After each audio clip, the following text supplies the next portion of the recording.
நீங்கள் ஃப்ரீலான்சிங்கை வந்து இப்போ தான் ஸ்டார்ட் பண்ணுறீங்கன்னா உங்களுக்கு போர்ட்ஃபோலியோ வந்து ரொம்பவே இம்பார்ட்டண்ட். அந்த போர்ட்ஃபோலியோவை எப்படி கிரியேட் பண்ணலாம்னு சொல்லிட்டு இந்த வீடியோவில் பார்ப்போம்.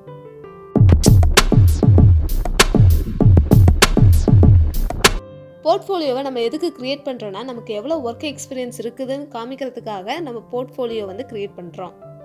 இந்த போர்ட்ஃபோலியோவை நம்ம எதுக்கு கிரியேட் பண்ணுறோன்னா, உங்களுக்கு எவ்வளோ எக்ஸ்பீரியன்ஸ் இருக்குதுன்னு காட்டுறது மூலயமா உங்களால் ஹை சேலரி வந்து ஒரு ஜாபுக்கோ ஒரு ஃப்ரீலான்சிங் கிளைண்ட்டுக்கிட்டையும் உங்களால் கேட்க முடியும். ஃப்ரீலான்சிங் போர்ட்ஃபோலியோவை ஆஸ் அ பிகினராக எப்படி கிரியேட் பண்ணலான்னு சொல்லிட்டு பார்ப்போம். First, internships.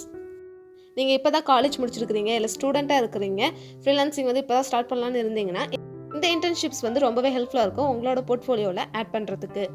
ஏன்னா இன்டர்ன்ஷிப்ஸில் பார்த்தீங்கன்னா சர்டிஃபிகேட் தருவாங்க, நெக்ஸ்ட்டு லெட்டர் ஆஃப் ரெக்கமெண்டேஷன் தருவாங்க. உங்களோட ஒர்க் வந்து தனித்துவமாக பிடிச்சிருந்துச்சின்னா உங்களோட மேனேஜர் வந்து உங்களுக்கு தனியாகவே லிங்க்டின்ல ஒரு ரெக்கமெண்டேஷனும் கொடுப்பாங்க.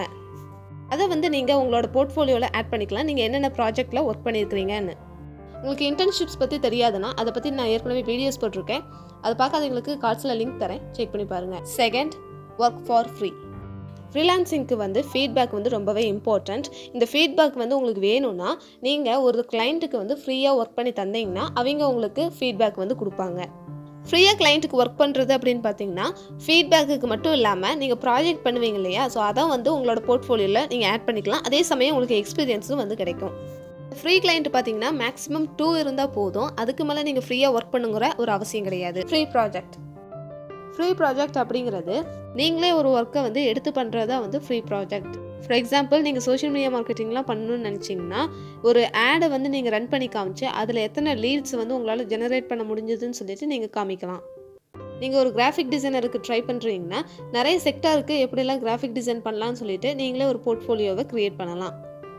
நீங்கள் இப்படி ஒரு ஓனான ஒரு ப்ராஜெக்டில் ஒர்க் பண்ணி அது மூலயமா நீங்கள் வந்து போர்ட்ஃபோலியோவை க்ரியேட் பண்ணிக்கலாம். Sharing knowledge. உங்கள் ஃபீல்டில் நீங்கள் என்ன கற்றுக்குறீங்களோ அதை வந்து பிளாக் போஸ்ட், இன்ஸ்டாகிராம், லிங்க்டின் இதிலெல்லாம் வந்து நீங்கள் ஷேர் பண்ணுறது மூலயமா உங்களால் அதை கூட ஒரு போர்ட்ஃபோலியோவாக காட்ட முடியும். உங்களுக்கு லிங்க்டின் பற்றி தெரியணும்னா அதை பற்றி நான் ஏற்கனவே வீடியோஸ் போட்டிருக்கேன், செக் பண்ணி பாருங்கள். நீங்கள் ஒரு பிகினராக இருந்தாலும் இந்த மெத்தட்ஸ்லாம் யூஸ் பண்ணி உங்களால் ஒரு போர்ட்ஃபோலியோவை க்ரியேட் பண்ண முடியும். நெக்ஸ்ட் வீக் போர்ட்ஃபோலியோ வெப்சைட் வந்து எப்படி பில்ட் பண்ணுறதுன்னு சொல்லிட்டு நான் போடுறேன். அந்த வீடியோவை நீங்கள் மிஸ் பண்ணக்கூடாதுன்னா என்னோட சேனலை சப்ஸ்கிரைப் பண்ணிக்கோங்க. தேங்க்ஸ் ஃபார் வாட்சிங் திஸ் வீடியோ. By guys.